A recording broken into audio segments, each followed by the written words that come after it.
CNBC TV 18.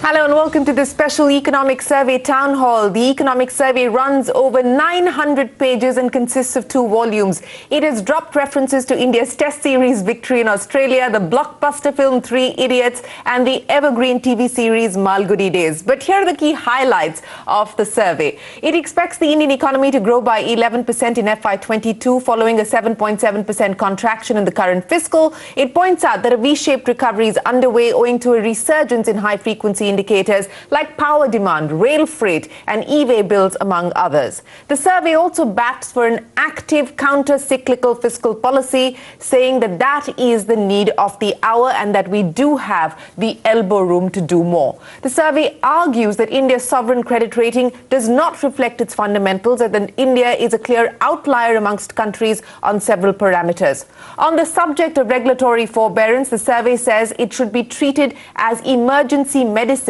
and not staple diet. It adds that the continuation of forbearance has helped banks exploit the time frame to window dress their books, damaging the quality of investment. It makes a case to discontinue at first opportunity. Healthcare has been a big focus area in the survey. It pushes for an increase in public healthcare spending from 1% to 2.5 to 3% of GDP, which has been the stated objective of the National Health Mission. It also bats for a regulator for the healthcare sector. Well, that's just a quick snapshot of what the survey puts together in that 900-page 2-volume edition that's been presented by the Chief Economic Advisor. So joining me now for his first interaction with industry post the presentation of the Economic Survey 2021 is the author himself, the Chief Economic Advisor Krishnamurthy Subramaniam. Also with us here, stalwarts from India Inc., Kiran Mazumdar-Shaw, Executive Chairperson of Biocon, Pawan Goenka, MD and CEO of M&M, Vinayak Chatterjee, Chairman of Feedback Infra, Chandrajit Banerjee, Director General of CII, Niranjan Hiranandani, Co-founder and MD of the Hiranandani Group, Rashesh Shah, Chairman and CEO of Edelweiss Group and the former President of FICCI, Vikram Kirloskar, the Vice Chairman of Toyota Kirloskar Motor and the former President of CII, Piroz Kambata, Chairman of Rasta Private Limited, Abhimanyu Munjal, Joint MD and CEO of Hur 04min 19sec, R. Mukundan, Chairman of CII's National CSR Committee and the MD and CEO of Tata Chemicals. Kiran, gentlemen, many thanks for joining us here on this special edition of the Economic Survey Town Hall. Chief Economic Advisor, my first question to you. You used the cricket analogy yesterday, saying that the budget, we should expect Pant and Pujara to come out and bat. The principal economic advisor, Sanjeev Sanyal, said that he used a martial arts analogy and said precision and timing is everything. Now, in the context of what the survey highlights, the need for more active counter-cyclical fiscal policy measures, what should we expect? Are we in the slog overs? Is the finance minister going to come out and go for the 4s and 6s? What should we realistically expect now? I think it would be fair to say that the first 10 or 15 overs, when the ball was really swinging around, is over. I'm reminded of this innings that Rahul Dravid played at Edgbaston, where he actually really was careful in the first 30 odd overs when the ball was really swinging around. I think that phase is certainly over. Now is the phase for actually consolidating and building on all the hard work, the resilience that has been shown when the ball was really swinging around and there was a lot of uncertainty. Okay, so if you're saying that the time for calibrated action is over, is this now time for accelerated action? And if it is, then what should the realistic expectation be? I mean, should we let our imagination run away in terms of how much fiscal space the government has to actually be able to deliver on stimulus measures? What should we expect? The recommendation that the survey is making is actually to think about counter-cyclical fiscal policy. And, when you do counter-cyclical fiscal policy, what that does is, especially during times when there is a recession, the fiscal multipliers are high. Fiscal multiplier is basically just jargon that economists use. For 1 rupee that the fisc invests in the economy, the return that it gets, those are generally much higher in a recessionary environment. And that is why that investment ends up becoming self-financing within a few years. So the important idea is, and one of the first charts in that chapter shows that if you look at the United States or the United Kingdom, advanced economies, there the fiscal policy is explicitly countercyclical. The correlation between public sector and private sector balances is minus 0.9. In India, over the same period, it has been less than minus 0.3. What that does is, naturally there are cycles in the economy. When the fiscal policy is countercyclical, those cycles become less pronounced. That reduces uncertainty in the economy. Private actors then can plan better for investment. And so it's an essential part of fiscal policy that India must implement. And during times like these, it is basically the government should step in to do more spending and consolidate when when growth has actually come back well. So that's the basic idea that is being advocated, and it is certainly true and very pertinent for times like now, but is as pertinent during other times when the economy is doing well as well, for consolidation to happen, not continue to the same phase. What works well in a recession does not necessarily work well in an expansion phase. That's the key point that is being made. Yes, you have pointed out that there needs to be a move back to consolidation, but that's not, the time is not now. The time now is to accelerate and provide more stimulus to aid the recovery. So in that context, let me ask you about what the expectation should realistically be as far as the fiscal deficit is concerned. Now, CNBC TV 18 poll suggests that FY22, the fiscal deficit broadly could be in the range of 5 to 5.5%. Do you believe that that is the sort of number that we should look at? And since you talked about the need for consolidation once the recovery stabilizes, what should a realistic consolidation roadmap look like over the next 3 years?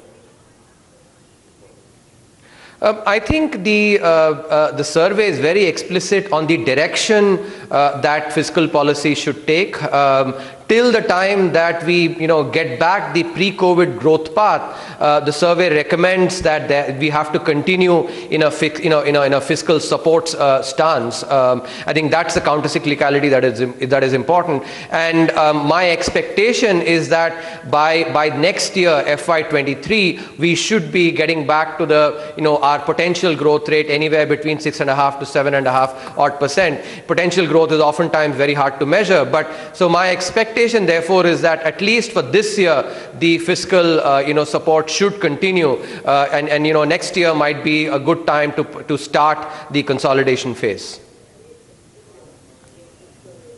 Okay, next year might be a good time to start consolidation. I think that's a very clear assertion that's coming from the economic advisor there on withdrawal of the kind of stimulus measures that aren't required at this point in time. But, I want to bring in Kiran Mazumdar-Shaw because there's a whole chapter in the survey that's dedicated to healthcare. And since this is a COVID survey in that sense, we're talking about rebuilding the economy post-COVID. Let me get Kiran in. Kiran, the survey basically talks about how healthcare has finally taken the center stage. It once again reiterates the need to focus on higher investment. It highlights the out-of-pocket expense, which continues to be extremely high in India. But more importantly, it also talks about the need for an active regulator, a much more transparent supervision of the healthcare sector. What did you make of what the survey had to say on healthcare, and your question to the Chief Economic Advisor? Well, certainly I think it is very important, as the Chief Economic Advisor said, that we have to increase our healthcare spends from the current 1% levels to 2.5%. And of course, we can't spend all of that this fiscal, but I think it's important to make a very clear roadmap of how we are going to get to 2.5%. And, and where do we need to spend that and allocate that funding of 2.5% is going to be very important. As far as, the regulator for the healthcare system is concerned, I really believe that we need to make sure that the private sector plays a very key role in healthcare delivery. And I think for far too long, we have really ignored the role that private sector plays. I think it's also extremely important, like Mr. Subramaniam has referred to in his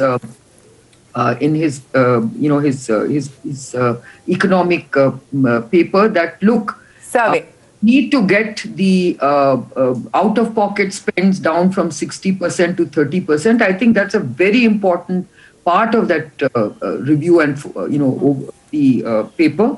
And the other thing I want to also make sure that we really focus on is how do we regulate the private sector and public sector in terms of our whole healthcare harmonization. It's also extremely important for us to understand the investment we need to make in the National Digital Health Mission. So I think there are a lot of areas where we can spend money very effectively in terms of increasing our healthcare spends. The other thing I also want to quickly refer to, Shireen, is the role that the private sector has played in making India really the pharma and vaccine manufacturing capital of the world. I think for far too long, we ignored this huge sense of diplomacy that is now coming to play. Vaccine diplomacy is now becoming such an important aspect of India's stature on the global stage. And I think that the same can be done of our pharmaceutical and biopharmaceutical industry. And I think we need to boost investment in these sectors so that we really become global scale and compete like China did in the manufacturing arena in this particular cutting advanced arena. And finally, my question to the chief economic advisor is we need to focus on R&D. We need to focus on value creation in the pharma business. Today, we are, the world's largest supplier of vaccines and pharmaceuticals, 50%, 40% to the US, and yet from a, global market share, we only have 3%. How do we move from volume to value is the question, and that will only happen with innovation and R&D. And there, I want to ask him, why are we not focusing on R&D incentives? Why did we get rid of the R&D incentives last fiscal? Okay, a whole bunch of questions. Let's start with the last one because that's a specific one and perhaps the easier one of the lot of questions that you've posed to the Chief Economic Advisor. Mr. Subramaniam, go ahead. First of all, thanks a lot, Kiran. So I must mention that you must have noticed the cover page, which was dedicated to the COVID warriors, where a scientist was also shown. The doctor, the nurse, the scientist, and the healthcare worker holding hands together to uphold India during this very difficult phase that a once-in-a-century pandemic. So we are certainly very, very cognizant of the critical role that has been played by research and development in this area, especially coming up with a vaccine, in record time, and the vaccine diplomacy that you've talked about. I think that is absolutely critical and commend-worthy. I actually really commend all those who have been involved in this. The benefits that we'll get out of this, are invaluable. So I would like to reiterate what Kiran has said. The second part, and I want to make sure that the chapter acknowledges that the private sector plays a critical role in Indian healthcare. About 60 to 65% of all healthcare activity happens in the private sector.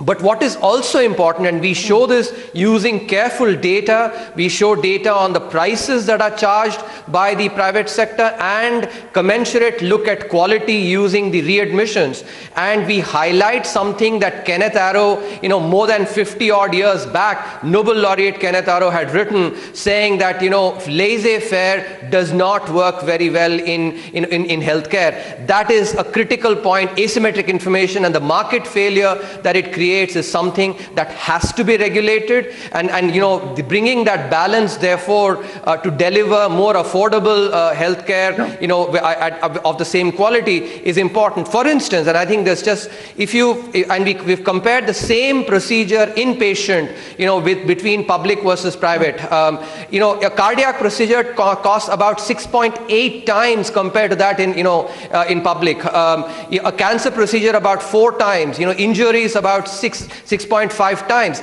And yet, if you look at the readmission rates, they're not very different. If anything, public sector is a little, is better. So it's, I think, really important to first acknowledge that the problem of asymmetric information is important. That's why we all care so much about the reputation of the doctor and the hospital. So regulator becomes really important. Now to the question that Kiran asked about R&D incentives. I think here as well, we basically anticipated a question like this, and that is why there is a box in the chapter showing how India's incentives, rank up against the incentives provided by other countries. This is in the context that if you take the proportion of gross expenditure on R&D, the private sector in India contributes only 35 to 36%, in contrast to close to 70% in the advanced economies. The government does, more than its share of heavy lifting, almost 70% versus 22% in the advanced economies. And this is not because of the, absence of incentives. If anything, the R&D incentives actually have been more liberal than that in advanced economies, and yet this situation has prevailed. So the point that we make is that I think the private sector needs to recognize innovation for just the sake of being more competitive in the new economy. And I have done a lot of research early on innovation. Innovation needs to be done to be competitive, and not, of course, the incentives will help, but the main push has to come from recognizing that innovation is actually required for competition, for survival. Can I just ask a follow-up? Okay, so that's a very clear, yes, Kiran, go ahead. No, I just wanted to mention, Mr. Subramaniam, there is a real problem we are facing today, and that is that there are a lot of countries competing for R&D and innovation opportunities. And many companies are actually moving out of India to take advantage of those incentives. So I do believe, I just want to give you some statistics.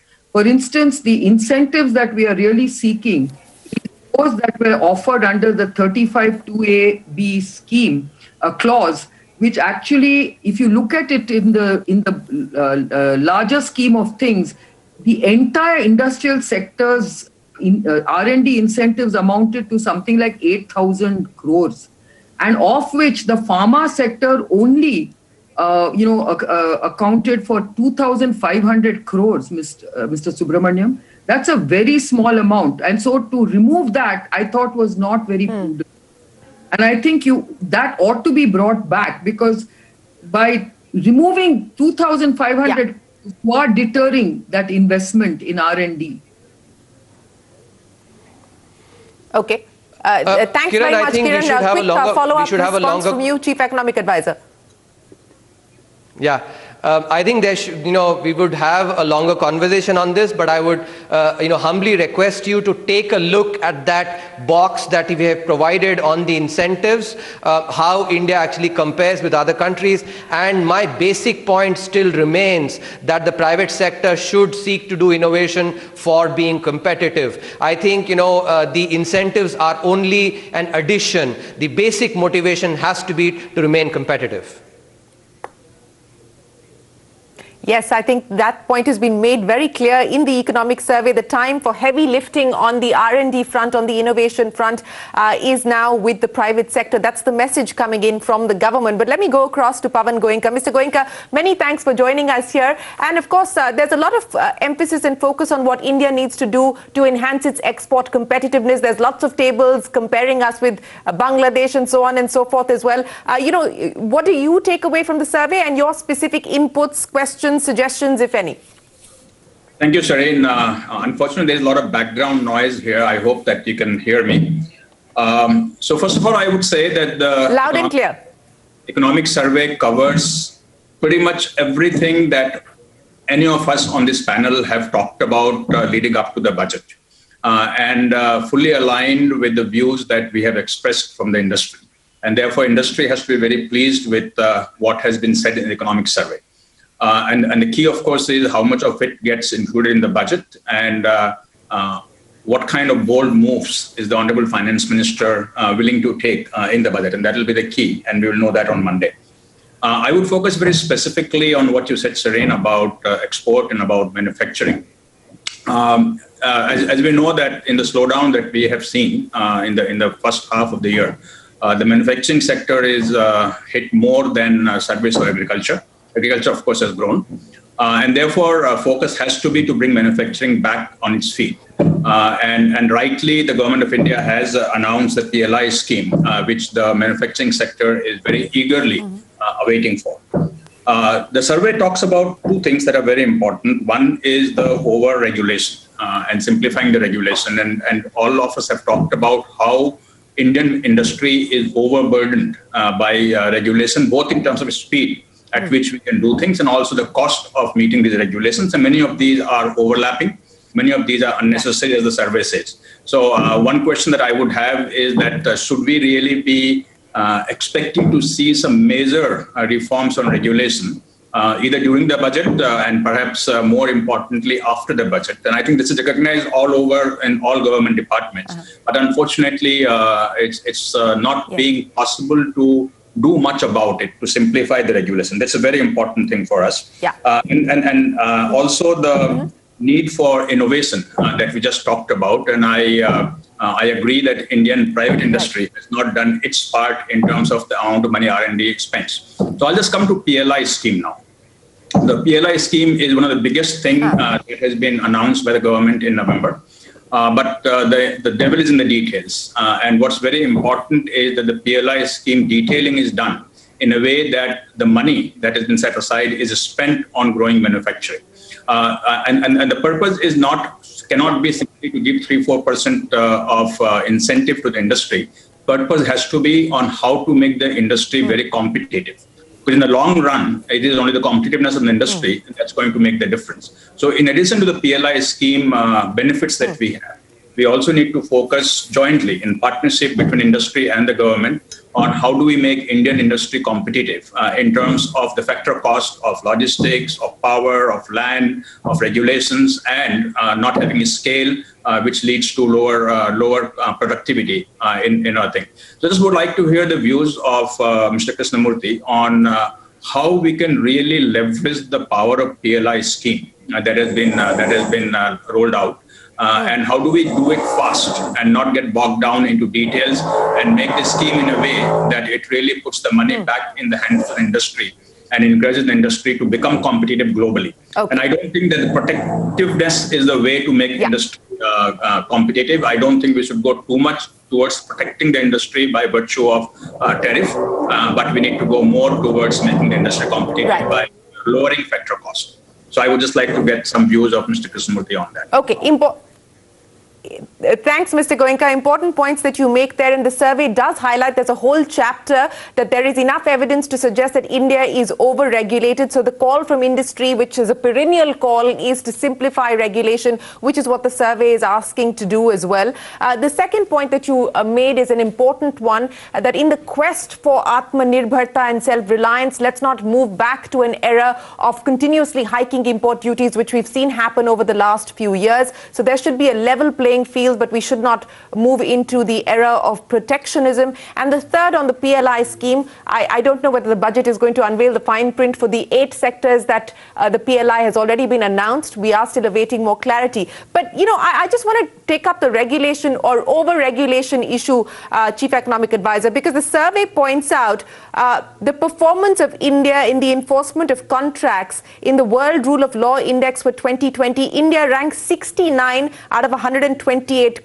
countries. Our performance is the worst in the category of civil justice, not subject to unreasonable delay, where we are placed at rank 123, falling just behind Venezuela, Guatemala, Peru, Bangladesh, and Colombia. Now, this is certainly something that requires urgent and immediate intervention. What are you suggesting we do in terms of tangible action?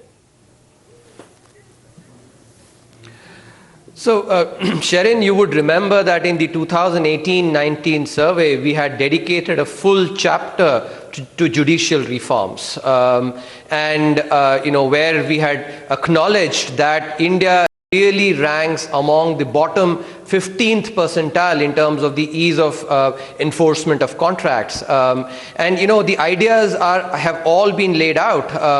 It's now, and I would humbly request the judiciary to actually take a look at some of the steps that need to be taken, and work with the government in implementing these ideas, because the economy is paying a substantial cost from some of those measures that have been advocated, and these are commonsensical measures actually that need to be taken. I think if we have to grow India, we basically need the different arms to work together and support each other in implementing some of these reforms. So the judiciary needs to work with the government in implementing some of those steps. The survey in the last 3 years has indeed recognized this as an important stumbling block for the economy to grow.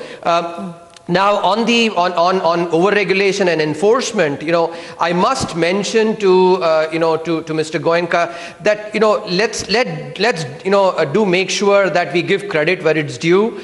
From 2014 till now, 2020, there's been significant improvement in the ease of doing business rankings.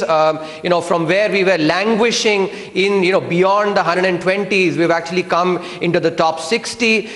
There's been improvement in many other areas. So, and I do acknowledge, and I actually also represent your impatience on some of these, aspects, and that is why, we keep pushing, on these dimensions. But while pushing these, I think we do certainly acknowledge that there's been a lot of work that has been done, and the work will continue to be done on these dimensions. The third point on manufacturing, Sherin, I think this is something, which is very important. If you look at the impact, the reforms that have been done across the board, it is about enabling manufacturing significantly. And the labor reforms that have been done, which economists have talked for 30 years now. 1991, the IMF loan had it as a preconditionality. And, and that has been done now. It really enables the manufacturing sector. Minimum wages, for instance, from about 2,200 have been reduced to about 40. The number of sections have been reduced by 2/3. So significant rationalization,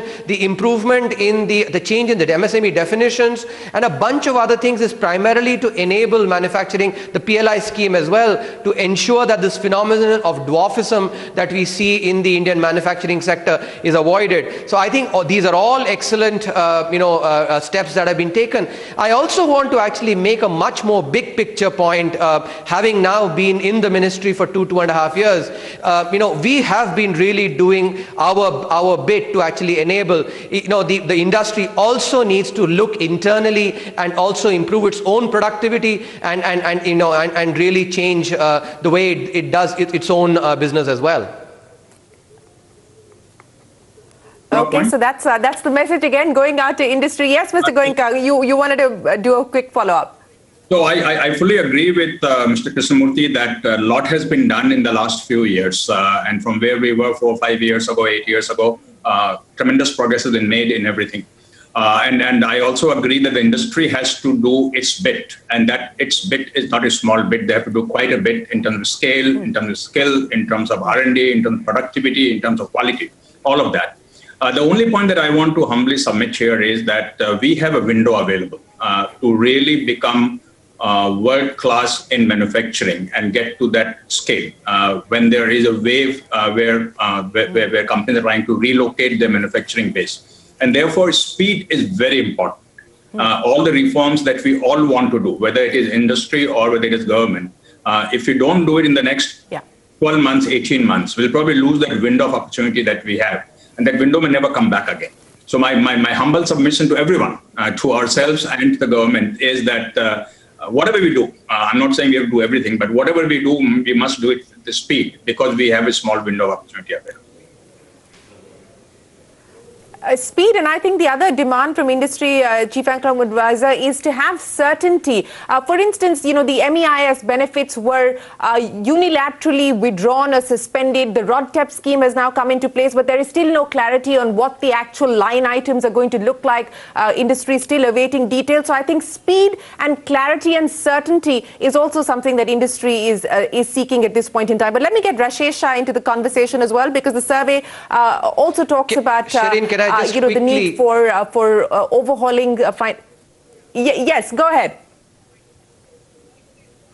Just a quick, I think if you see the response that the government came up with in terms of the slew of reforms, I would again like to humbly submit that the government has indeed demonstrated speed. My humble request, therefore, is for industry to show itself the mirror and implement the same speed on their side. Okay, so the ball is back in your court, Dr. Goenka. But Rashesh, my conversation with the Chief Economic Advisor last night, where we were talking about the need perhaps for a bad bank at this point in time, or multiple bad banks, and whether the most efficient way of addressing the issue of NPAs was a private sector solution. Uday Kotak has recommended, and that's the CII recommendation as well, that the AIF regulations be changed and that be the route to addressing the NPA problem. What's your expectation, and what is it that you would like from the government? Absolutely. I think I would start off by complimenting the Chief Economic Advisor. I think it's a very, very good read. A lot of effort has gone into it, and all the cricket analogies and all have made very good reading. On the bad bank and overall, I think it's a very good idea, because I do believe that NPA management is a very specialized activity, and expecting banks to do that, because an average bank will have, say, stressed assets of between 3 to 4%. So it's not a mainland activity for a bank. So I think having a bad bank where those assets can be parked is a very good. We made a small beginning with ARC, norms. Now AIFs can also be remodeled for that. But I do believe that the bad bank structure should be there. It should be like an ongoing perennial structure. But I also feel that the bad bank should be financed by the private sector sources. I don't think government should fund it, because overall also, and it's actually one of the questions I would like to ask Dr. Krishnamurthy, government has a capital allocation problem. A lot of the government capital is effectively in banks and industries where government should not be putting in capital, and government should be investing more on infrastructure and healthcare and other areas where education and defense. So government needs to reallocate, and the best way to do that is through disinvestment. So I would say, instead of making more investments in a bad bank, government should create a private sector solution through AIFs and ARCs and other structures where there are ongoing entities which can manage this. Government should also simultaneously start looking at having a 5-year. I mean, Dr. Krishnamurthy, you spoke about counter-cyclicity, in the fiscal management. I think even in the disinvestment management, having a counter-cyclical approach, that in the good years, try and, liquidate as much investment as you can so that you can reallocate the capital. And I do feel that maybe the government should have a long-term plan, a 5-year plan or a 10-year plan, to say we will raise about $500 billion out of this investment, and this is how we'll invest. So would love to get your views on that, because I think the best way for government to raise resources will be disinvestment and reallocating that capital rather than more taxes at this point. Yes. CA, go ahead on both those issues. I know that you agree with the point of view that a private sector solution to NPA management is more efficient, but is that what we should expect realistically? And on the issue of disinvestment, that much awaited strategic disinvestment policy that was promised by the finance minister, are we going to see it being unveiled in the budget? So again, let me reiterate, I think what Rashesh has said is, I completely agree with all his points. I would just lend some more color to what he said. Apart from the perspective of capital, it is also important, and I think none other than Rashesh understands this really well, that restructured assets actually require very quick decision making, and alacrity in decision making, which is far better, provided in the private sector. So, all the more, therefore, the solution has to be one which is in the private sector, and I think we certainly do, understand those aspects. In terms of the disinvestment, I think, because of the few months when activities was restricted due to COVID, mega privatization on some of the BPCL, Air India, etc., actually could not go through fully. But I think, I'm optimistic, extremely optimistic that it will happen this year. And I do want to, emphasize that, for instance, selling Air India would be such a seminal moment in our, in terms of the industry structure itself, and then, Bharat Petroleum, etc. I think those will be very important in terms of signal that they send as well. In the direction in which the government is moving. The intent has already been stated in the public sector, in the industrial policy focused on the private sector, and these will thereby be illustrations of that intent. Okay, you're right. At least as far as Air India, BPCL, etc. is concerned, the EOIs have already come in, and perhaps it might spill over to the next financial year, but at least it's moving forward. Very quick follow-up question. Banks, privatization of banks, is that a priority? Sorry, I lost you, Shirin, in between. Can you repeat your question? Privatization of banks a priority? Among many other things, yes. Okay, so at least you're acknowledging the fact that it is a priority. Perhaps we could see something being unveiled in the budget. But Vikram Kirloskar, go ahead with your question or comment for the Chief Economic Advisor. Hi, good morning, everyone. One of the things I sort of heard from many people in the last few months was that we should not do economics like a developed country. We should relook at the way developing countries work. And it's always something which I keep thinking about. And I think some of those thoughts have come out in your economic survey. But the comment and question I have is, if I keep looking at our situation today, we've gone through through COVID, I think pretty well compared to a lot of countries. Our pharma sector, our whole bio sector, genomics sector, that whole area is like a bright shining light, and after our computer services, this looks like the next big thing coming in India. We have to, of course, get our manufacturing to the same level. Pawan has talked about it. If I look at, I'm not an economist, but my understanding of China, how it grew, is because of consumerism. A lot of things which are being bought, manufactured, small items, widgets, not just cars, but just widgets and all kinds of things being bought in large quantities and really global quantities, which is what made China large, its manufacturing base large. I get worried in India that we need to get into a consumer, there are two areas for growth, either the consumer spending a lot of money and the second is the infrastructure spending we are doing. But for the consumers to really spend money, we need to produce at international competitive price levels, quality and price levels. And somehow our manufacturing base is a high cost base.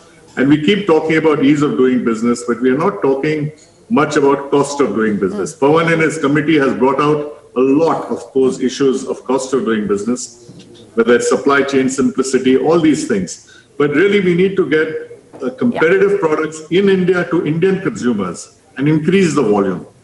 And I feel somehow we miss that as we go ahead.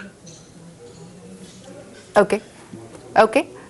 CA, I'm going to get you to respond to that. It's not just the ease of doing business, but the cost of doing business. And at least as far as the PLI schemes are concerned, one aspect that is being worked in is to try and make good the disadvantage that India suffers from in some of these critical sectors.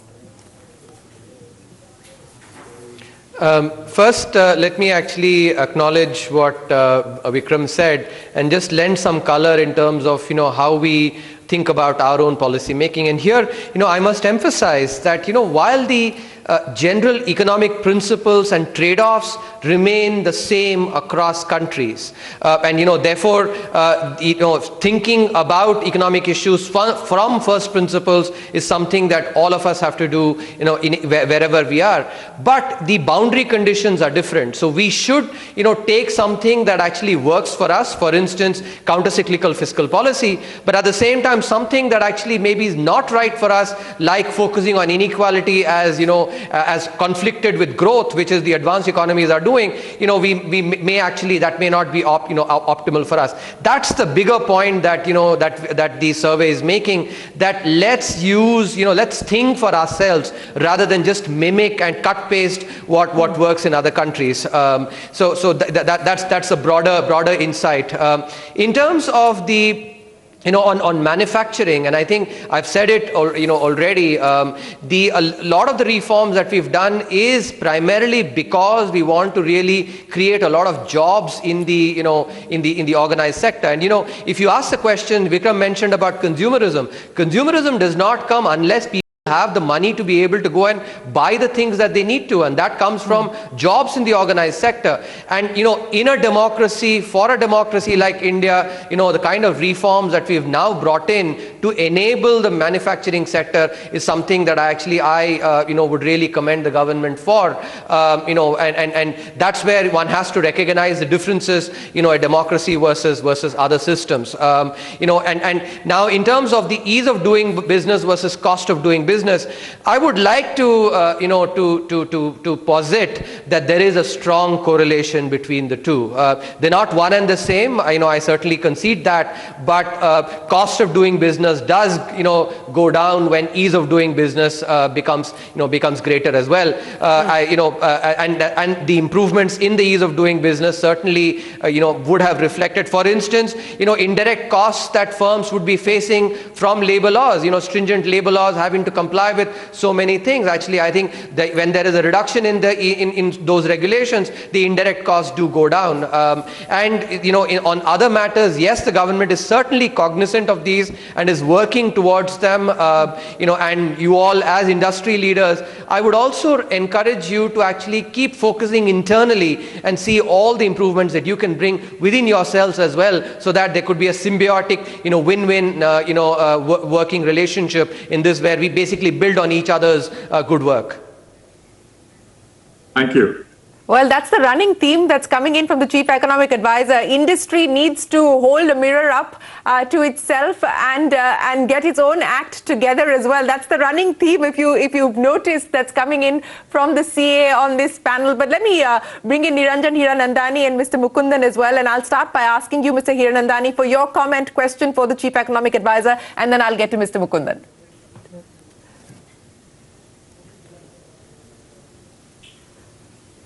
Sir, you're on mute.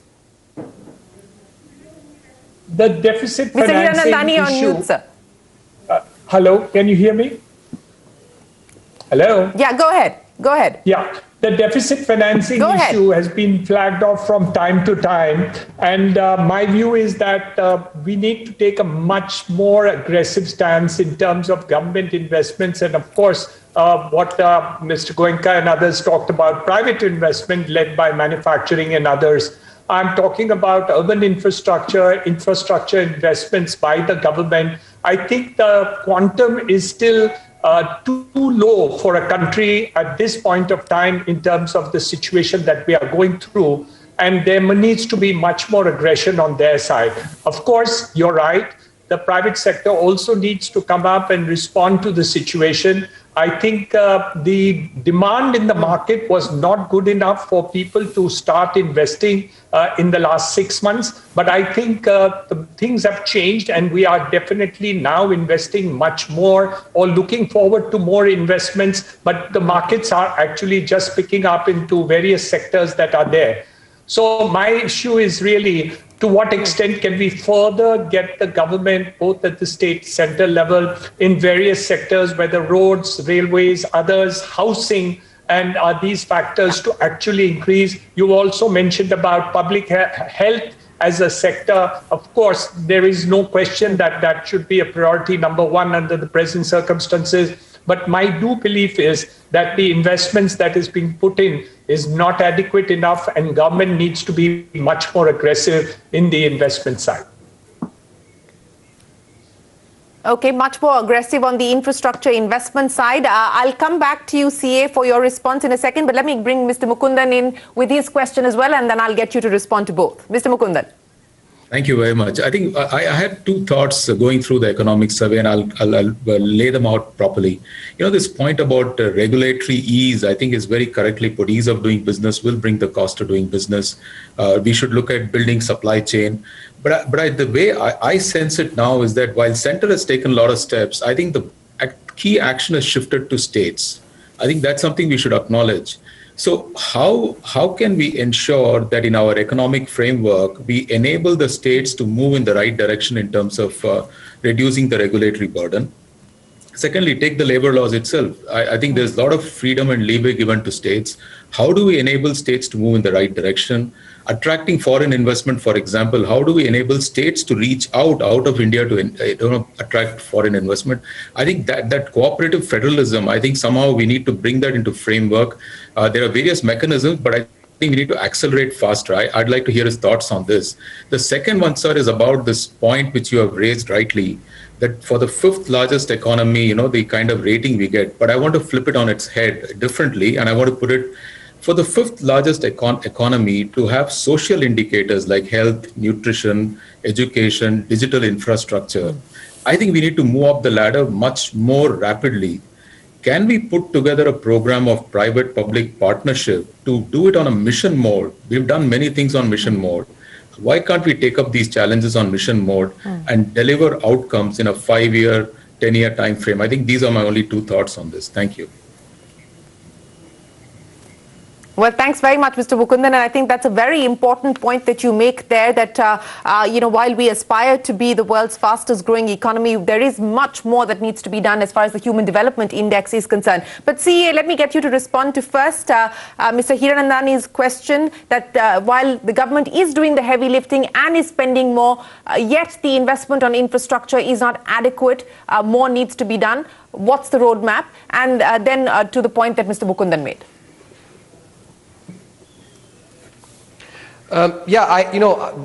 We certainly acknowledge that infrastructure investments are really critical, for crowding in private investment, and the survey, for instance, used the example of what happened after the Asian financial crisis, when the National Infrastructure Pipeline, for instance, was built. Now that the NIP has been actually, the projects have been identified, and the survey has also made the case for public investment to actually push up economic growth.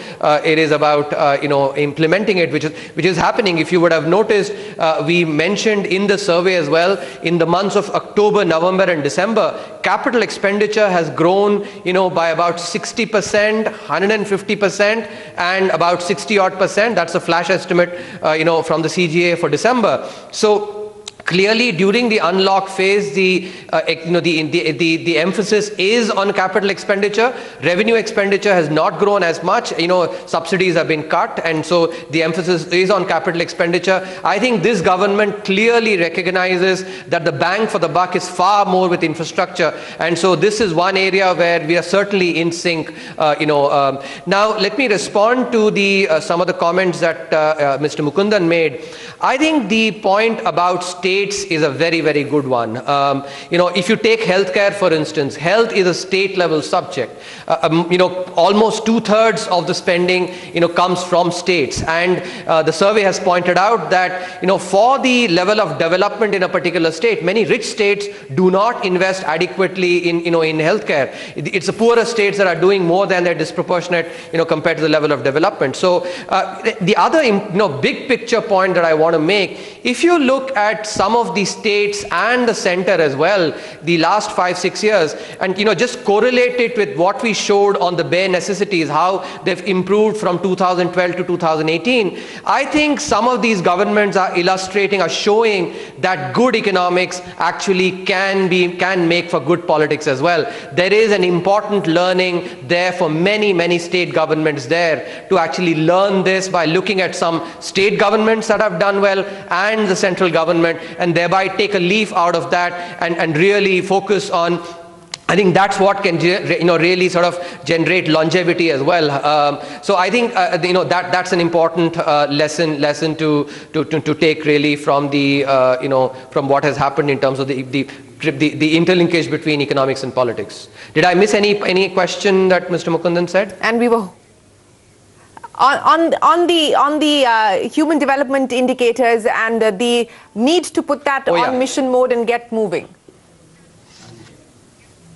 Yes, absolutely. I think, again, the importance of healthcare and human development itself, really has been emphasized. Again, I will mention the impact of the Pradhan Mantri Jan Arogya Yojana, which has made a significant impact on health outcomes, the bare necessities of drinking water, sanitation, environment, etc. There have been significant improvements in all this, which do account for the human capital of a family. So there is work that is happening, and several of these have happened in a mission mode. I think there might be some good ideas there about the public-private partnerships for doing this. The details I would be happy to actually receive if there are some thoughts from Mr. Mukundan on how to actually implement it. All right. Well, we'll ensure that Mr. Mukundan and you can have that conversation offline. But let me bring Piroz Kambata and Abhimanyu Munjal into the conversation as well. Piroz, I'll start by asking you very quickly your question, and then Abhimanyu, your input to the CEA.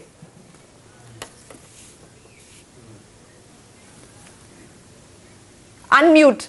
Piroz, if you can unmute. Yeah. I congratulate Piroz, the you're Chief still on Economist. mute. I'm still on mute. No, now I think I'm okay.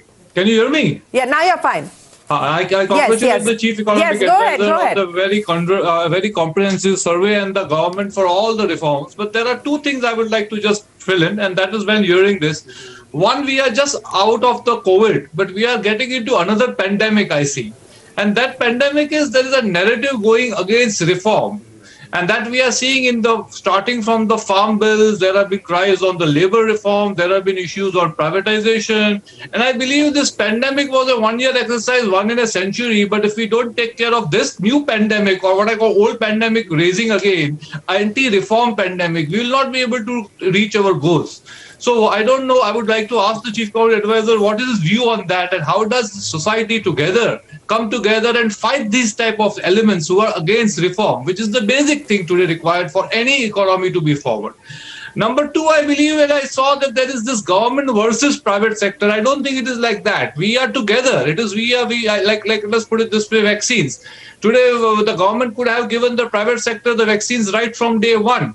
Like, let us say, in the beginning stage, in the COVID hospitals, they only took in government hospitals, and they found very soon that the mortality rate was going up, and they suddenly got the private sector in as a sort of a reaction. I think from the very beginning, we should get private sector in.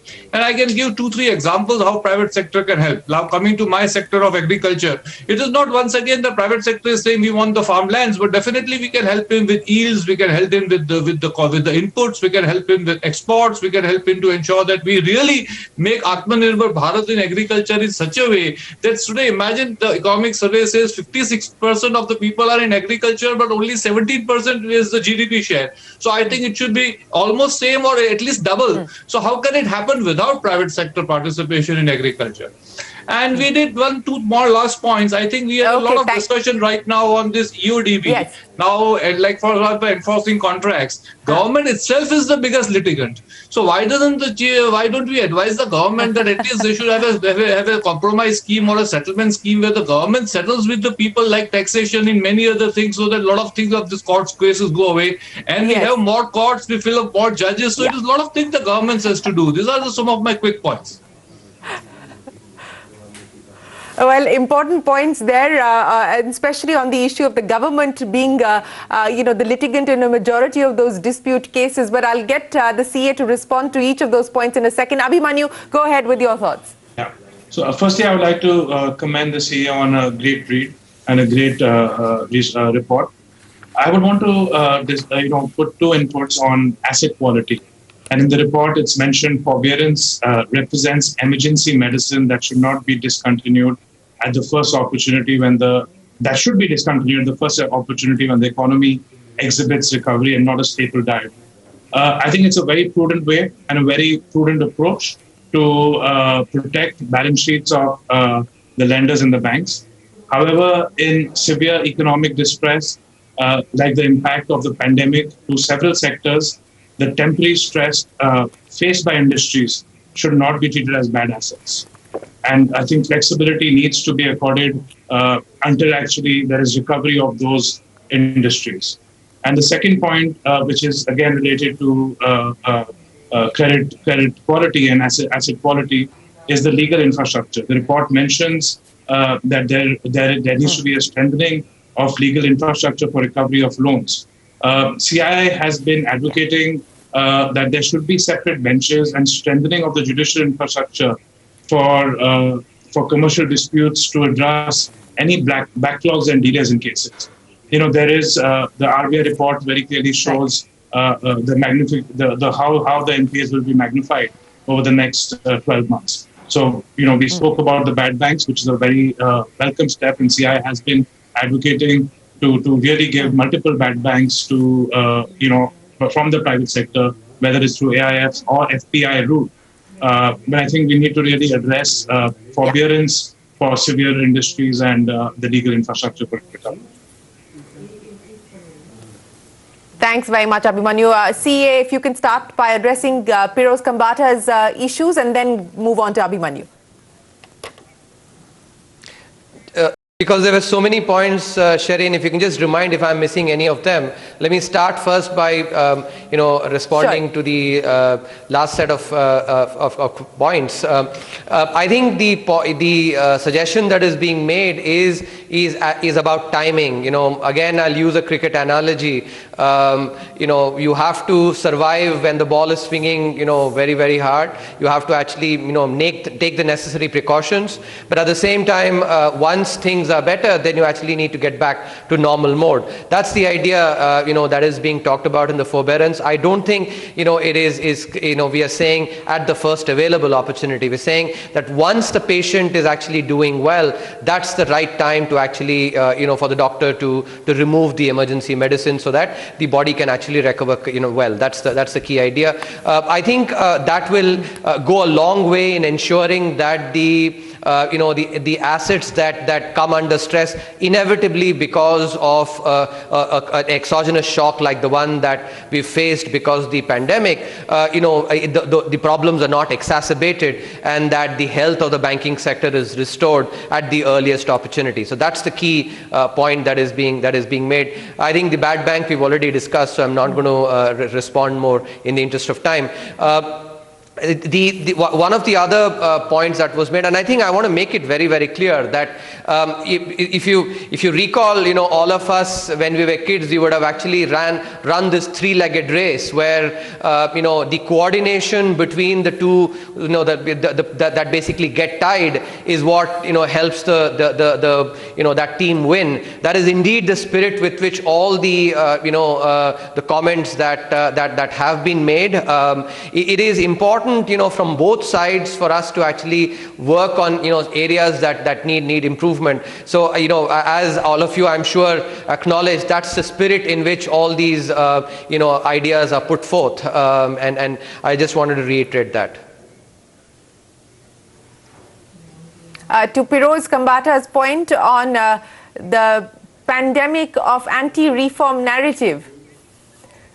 Oh, yeah. Right. Okay. Yeah. So that's the one I'd forgotten. Yes, I think he's worded it very well, Firoz. I would say that if you look at the overall, the reform intensity, it has been very good in the last few years. There has been a lot of reforms that have been carried out. But at the same time, I think all of us have actually a role to play in explaining in simple terms, in terms that a common person can understand the benefits of some of these reforms.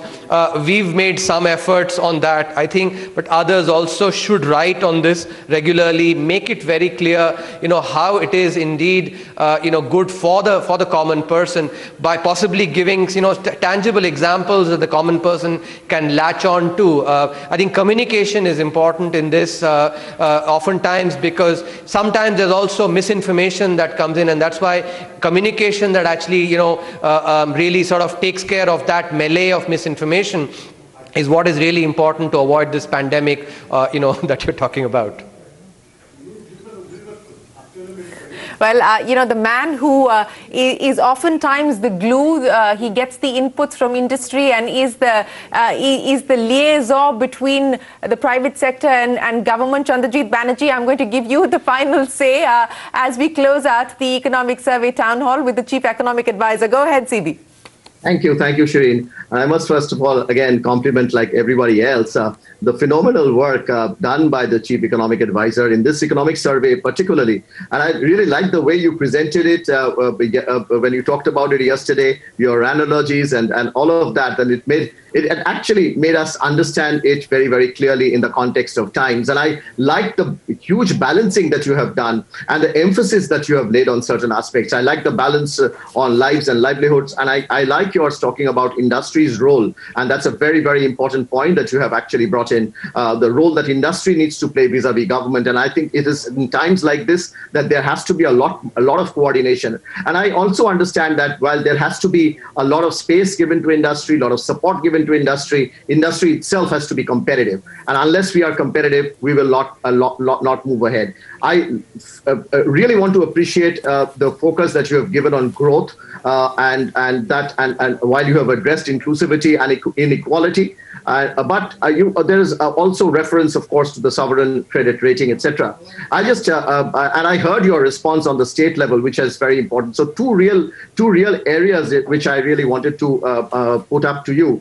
Well, India has one of the lowest sovereign ratings and one of the highest FDI inflows. How should we really reconcile this? And the survey also alludes to this aspect very clearly. And the second area that I really wanted to move on and seek your thoughts on it is, can we move to a FPI, or which is a fiscal performance index, which focuses on quality of fiscal deficit rather than just the size of it. Counter-cyclical fiscal strategy with FPI in place, that could be very, very effective. We talked about quality of spending, you talked about it in the state level, yeah. But I just thought that if one can get your perspectives on these two issues. Well, that's a good idea. Let's start with the FPI CA. Yeah, I think the idea is an excellent one.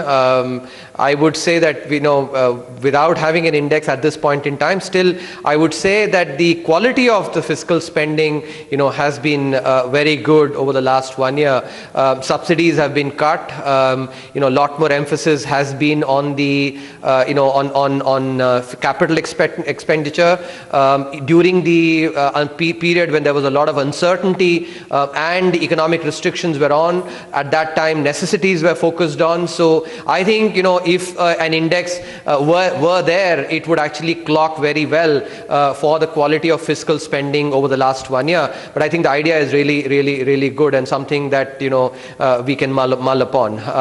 In terms of the FDI versus the credit ratings, I think you've said it. FDI is basically putting money where its mouth is. And that is why, I don't think there can be a better way of actually illustrating. And if you had mentioned this to me a few days back, I might have thought about actually bringing in that contrast as well, because FDI really puts it's putting its money, and so I think there can't be a better more resounding verdict on India's fundamentals. All right, Chief Economic Advisor, many thanks for taking questions here from captains of industry and for acknowledging some of the inputs that have come in here as well, some of the ideas generated on this panel. Many thanks to Kiran Mazumdar-Shaw, Pawan Goenka, Rashesh Shah, Vikram Kirloskar, Piroz Kambata, Abhimanyu Munjal, Niranjan Hiranandani, R. Mukundan and Chandrajit Banerjee for joining us here. Let's see who comes out to bat on Monday morning. Is it going to be a Dravid-like innings, or are we actually going to see the big hitters come out on the pitch? We'll find out when the Finance Minister rises to present the Union Budget for 2021. As always, many thanks for joining us here on the Economic Survey Town Hall. Appreciate your time. We'll take a break. There's a lot more coming up on CNBC TV 18. Don't go anywhere. We're back in a moment.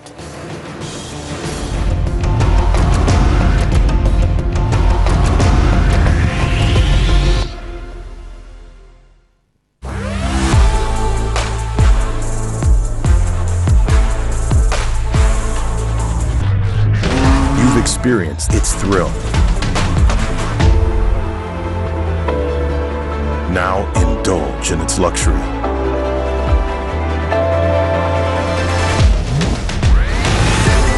Welcome to the grand side of thrill. The 3.